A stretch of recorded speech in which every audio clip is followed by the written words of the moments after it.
What's up, YouTube? How's everybody doing? It's the boy Reg in the building. You know what I'm saying? Y'all ready title? Y'all know what I want to talk about. But first, let me get into the album anniversary. So the album anniversary that I'm going to talk about today is Busta Rhymes with his seventh studio album, The Big Bang.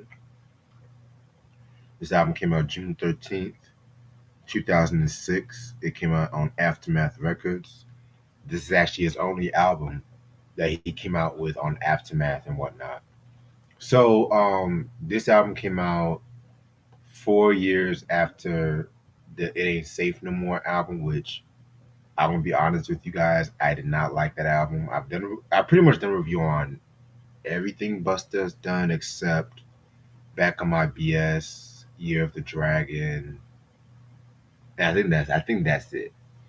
So the story with this album was that he had actually after the release of It Ain't Safe No More, I want to say that his contract was up. So he had signed to Dr. Dre's Aftermath label. You know what I'm saying? Around this time also, like it was kind of like a transitional time because he had pretty much cut off his dreadlocks, his signature dreadlocks that he's had, and he has the short Caesar haircut that he had the short Caesar haircut that he's known for today and whatnot too. You know what I'm saying? Um, Also around this time too, he had a daughter that was born in 2006 and everything. Um, you know, um, he was signed to After. I think he signed to Aftermath like around maybe '03, '04. Because I know that he had collabed with not Dre, but Eminem and 50 Cent for the Ja Rule diss track, Hail Mary 2003, which is, I felt like he killed that shit, in my opinion. And so, with this album and stuff like that, I want to say this album also got pushed back a few times too, and everything. You know what I'm saying? But this album came out like during the summer of '06. It was known for singles like "Touch It." Let me tell you something. The "Touch It" remix. Oh my god, that one of the greatest remixes ever. The original was cool. Don't get me wrong, but that remix, ooh, if you guys know, you know, like that shit stayed on like 106 in Park and everything like that too. You know what I'm saying? This is also known for songs like "I Love My Bitch," which radio airplay called "I Love My Chick." That featured Khalees. That song was okay. You know what I'm saying? In the Ghetto, New York shit. You know what I'm saying? I mean, other notable songs that this was known for was "Been Through the Storm" with Stevie Wonder, which I fucking love that song. "Cocaina" with Marsha Ambrosius. "Don't Get Carried Away" with Nas. You know what I'm saying? "Get Down" and stuff like that too. You know what I'm saying? I'm being quite honest with you guys. I've always fucking loved this album. I want to say the "Touch It" remix was actually my introduction to Busta Rhymes and everything like that too. You know what I'm saying? Like, no, I mean I've grown up really hearing songs like Pastor Cavassier and Woo Ha, but that was when I actually got really introduced to Busta and stuff. You know what I'm saying? Very dope album. I always feel like this album kind of was maybe his fifth best album, if you ask me. You know what I'm saying? It definitely had like a more, excuse me, it had like a more street feel to it compared to like the stuff that he was doing like on J Records, like the Genesis and It Ain't Safe No More. Because I've always felt like those albums was a bit too much on the commercial side. Genesis has some okay songs, but yeah, to me, my favorite era of Busta Rhymes, not counting the Leaders of New School, but I would say like '96 to 2000. Those are my favorite years from Busta Rhymes.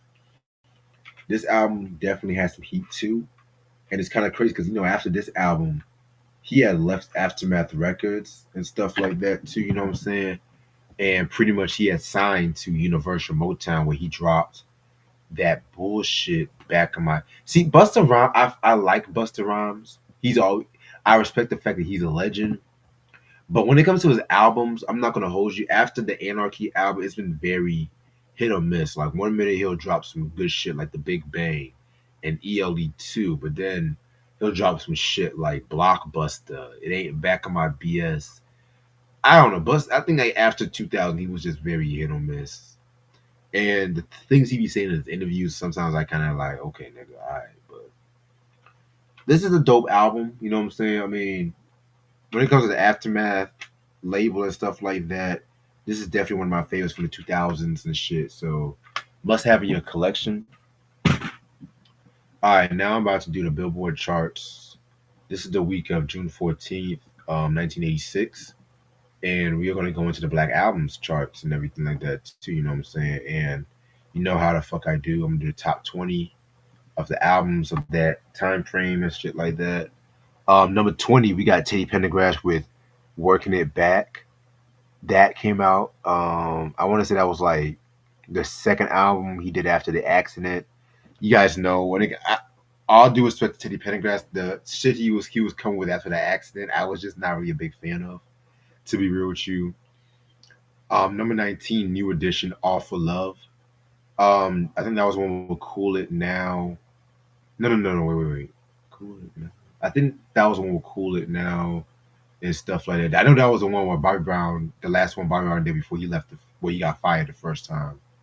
Um, Number 8, it is first entry in the charts with Run DMC's Raising Hell, classic album. Number 17, The Jets with their self-titled album. Number 6, Midnight Star with Headlines. Number 15, LL Cool J with Radio. Of course, you gotta have that there. A lot of the hip hop representation on this one. I like it. Okay.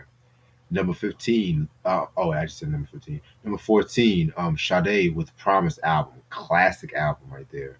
Number 13. Atlantic Star with As the Band Turns. I was just bumping Atlantic Star yesterday. That album, that was one with Secret Lovers. I've never liked that record. Secret Lovers. I never liked that record. Number 12, Houdini with Back in Black. To me, their last great album. That was one with Funky Beat, One Love. You know what I'm saying? Some of Larry Smith's best production was on that record. Number 11, Renee and Angela with Street Called Desire. Man, that is a classic album. It's a shame that was their last studio album. Done a review on that album. Y'all can check it out. If you know, you know. Number 10, Fat Boys with the Big and Beautiful album. I want to say that's their third album they came out with and everything. I'm mostly a fan of them for their first album. Anything after the first album, it depends on what songs and shit. You know what I'm saying? Number 9, Billy Ocean with Love Zone. I think we've done a review on that album. Number 8, Melissa Morgan with Do Me Baby. Dope record. She did that Prince cover. In my opinion, one of the best Prince covers ever. Like that's not even an opinion. That's a fact. Melissa Morgan, she's more known for that song, Fool's Paradise, which all my Jay-Z fans, y'all should know about that track. If you know, you know. Number 7, Anita Baker with Rapture, her second album. You know what I'm saying? Been so long. I'm missing you, baby. Bum, bum, bum, da. I mean, come on, man. Number 6, the SOS band with Sands of Time. I need to get more of their albums because it sucks that a lot of the albums from that period is not really on streaming. I got their 1983 album. I want to say that one's called On the Rise. Give me one second.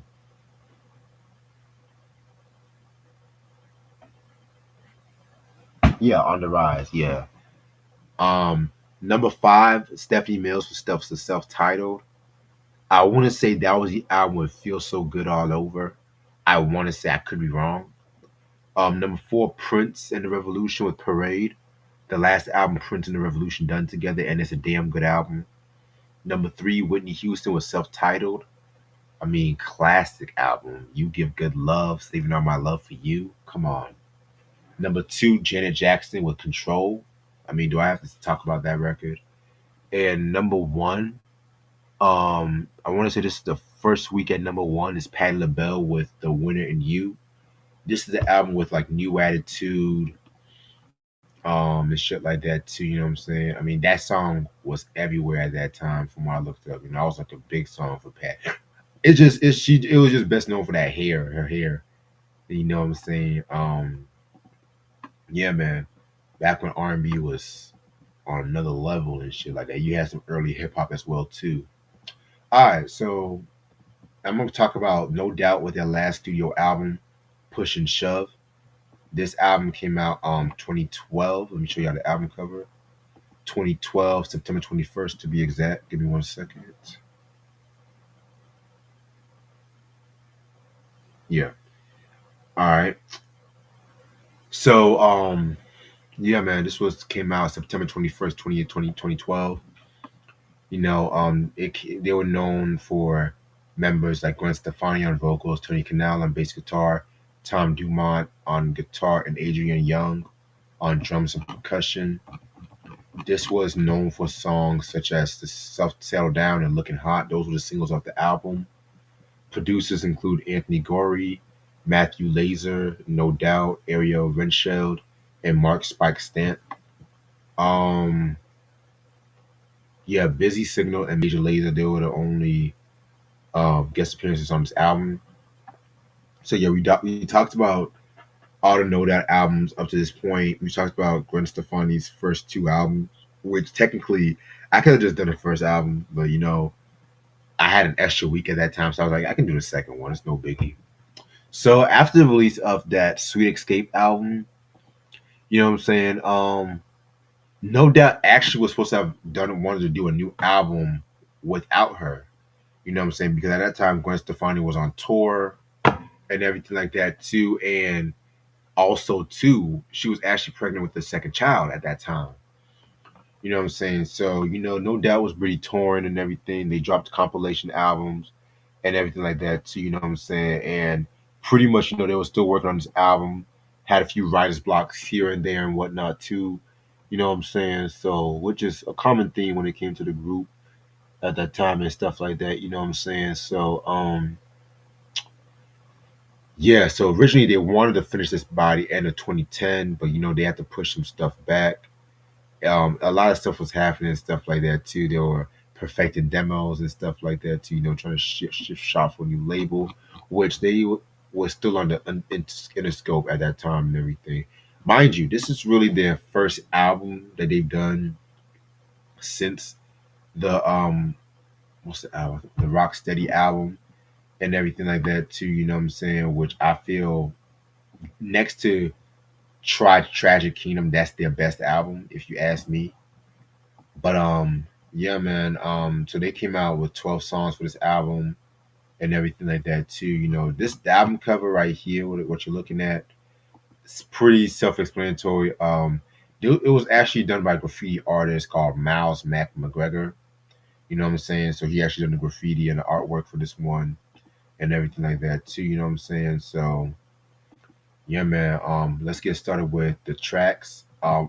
Just to let you guys know, of course, I don't have any of their albums in my discography and everything. Oh, wait, actually, I take that back. I recently just got the Beacon Street album, which y'all saw in that collection video and stuff like that too. You know what I'm saying? So yeah, man. Which Beacon Street was cool. It's not only one of my favorites from them, but it's pretty decent. I'm kind of glad I got that in my collection because that's kind of a hard album to come by. So track number one is Settle Down. You know what I'm saying? Pretty dope track right here. You know what I'm saying? If you listen to like the sound of it all, you will get the reggae, you will get the dance hall, the sky influences, whatever you want to call it. You know what I'm saying? Just that feel good vibes and everything like that too, which what I got from this song is pretty much them saying, hey, just pretty much being just pretty much having positive energy, especially when you're going to unfamiliar circumstances, unfamiliar territory, and everything like that too. I like this song. It's a nice way to start off the album and everything like that too. You know what I'm saying? So I pretty much fuck with this song right here and everything like that too. You know what I'm saying? Yeah. Next track we got is track number two, Looking Hot. Um, this song right here actually caused some controversy, which I'm gonna get into that in a minute. But pretty much, the song definitely has like a very summer feel to it. You know what I'm saying? I mean, it's definitely like a feel good kind of song. And actually, this song almost didn't make the album. You know what I'm saying? It almost didn't make the album and stuff like that too. I'm kind of glad they put it on the album. Now I know what you guys are saying. How come this song was controversial? Well, pretty much it's not really the song itself. It's actually the music video. And the music video, it had like a very it was they were accused of cultural appropriation, which I mentioned that before when we talked about Gwen Stefani's solo material and stuff like that too. And it had Gwen Stefani actually dressed up like a Native American and everything like that too. And pretty much, I think the video was released, but they had to pull the video back and everything like that too. They dropped a statement when they were apologizing and shit like that too. I mean, I've seen the video. It's not really as bad and stuff like that too. I kind of got what they were trying to do, but it is what it is. You know what I'm saying? So yeah, man. That's a dope song right there. I love the beat to that and everything. Pretty much this is the song is talking about just a troubled mind, what she goes through, and how she feeds into her addictions. And it does not just have to be drugs, alcohol, just to be addicted to certain things that just clear your mind, if that makes sense. You know what I'm saying? Track number three, One More Summer. Again, another self summer feel good kind of song and everything like that too, you know what I'm saying? Pretty much, it's just an ode to nature, which I fucking love. You know what I'm saying? So yeah, that's pretty dope. Track number four we got is called a song called the title track featuring Busy Signal and Major Lazer. This song was okay. It really was not really one of my favorites on the album. You know what I'm saying? It definitely has like a lot of EDM tech feel to it, which I don't really know too much about Busy Signal and Major Lazer. I don't really know too much about them. I know that Busy is like a dancehall artist, and Major Lazer they're like an electronic dance trio and everything like that too. You know what I'm saying? I don't know too much about their music, but I feel like this song didn't really fit the album. You know what I'm saying? But that's just my opinion. Track number five is Easy. One of my favorite tracks off this album. This is definitely a track that definitely is known for like their more melodic feel and stuff like that too. Um, I definitely love the instrumentation when it came to this record right here and stuff like that. You know what I'm saying? I mean, I wish this song Loki was a single. I cannot talk my damn today. I wish this song was actually a single. To be real with you, you know what I'm saying? I wish it was actually a single. It definitely has a combination of like the vintage, no doubt sound mixing with like what was popular at that time, like 2011, 2012. That pop, that kind of feel to it and stuff like that. You know what I'm saying? So yeah, man. Track number six is called Gravity. Um, I didn't really care for this track too much. You know what I'm saying? I mean, nah, it didn't really do a lot for me and everything like that too. You know what I'm saying? I got what she was trying to do. It's like an homage to love and everything like that too. You know what I'm saying? Which, again, self-explanatory. She wrote this. Gwen Stefani actually wrote this with about her husband and everything like that too. You know what I'm saying? I mean, that's alright. I could have done without this one. Track number seven, Undercover. Um, Another kind of repetitive song that kind of sounds like something that what the previous track, kind of like something from the previous track, or even from the track before last, and everything like that too. Gwen wants to know the truth from a lover and everything like that too. You know what I'm saying? I mean, I could have done without this song to be real with you. Um, Next song we got is called Undone. Another one of my favorite tracks on this album. This definitely has like a more atmospheric kind of feel to it. You know what I'm saying? Gwen's talking about her the pain she feels and how sometimes she can't really express. It's nothing against her partner, but she can't always express how she feels and everything like that too. You know what I'm saying? So I definitely got what that song was trying to do. Next track we got is Sparkle. Very, very, very dope track right here. You know what I'm saying? Another vintage kind of song. This sounds like something that could have been from that the Return to Saturn album from 2000. It sounds like something that could have been from. Wait, was that 2000? Hold on. Yeah, that was 2000. Okay, bet. All right, so yeah, definitely sounds like something that there's just that atmospheric experimental sound and everything like that too. You know what I'm saying? Gwen definitely did a thing on the vocals with this track. The instrumentation was very good too. You know what I'm saying? Track number 10, Heaven. You know what I'm saying? Again, a nice little vibe, nice little radio airplay kind of song and shit like that too. You know, I didn't really care too much. I liked this song and stuff like that. It was alright. And the last track is called Dreaming the Same Dream. You know what I'm saying? Not a bad track. I don't think I would have definitely ended it off with this one and stuff like that too. You know what I'm saying? Just Gwen still talking about how she's out of sync with the lover. You know what I'm saying? She wants to communicate and connect more with them. You know, self-explanatory. And that's pretty much the whole album in a nutshell. I'm gonna be quite honest with you. This was good. This was okay and everything like that too. I really have nothing against this album. I felt like with this album.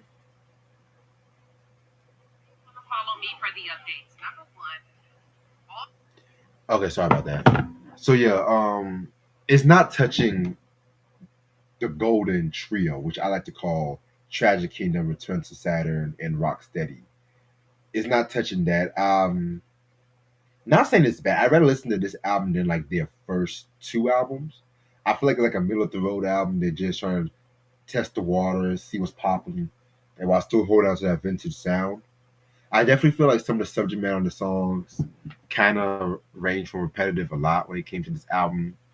You know what I'm saying? But definitely dope album. One thing about No Doubt, they always have that feel good energy and everything like that too. And when it comes to their songwriting, they definitely step their game up with the songwriting and stuff like that too. You know what I'm saying? So yeah, man, I definitely gonna give this album. I will give it a 3.5, a 3.5 over 5. You know what I'm saying? I feel like it's definitely a very solid album and shit like that too. You know what I'm saying? So nothing wrong with that. And thank y'all so much for watching. I'm gonna try to do some more reviews. I got another review I'm definitely gonna pre-record sometime this weekend. So y'all be on the lookout for that. And I'll see y'all motherfuckers later. Peace. Y'all make sure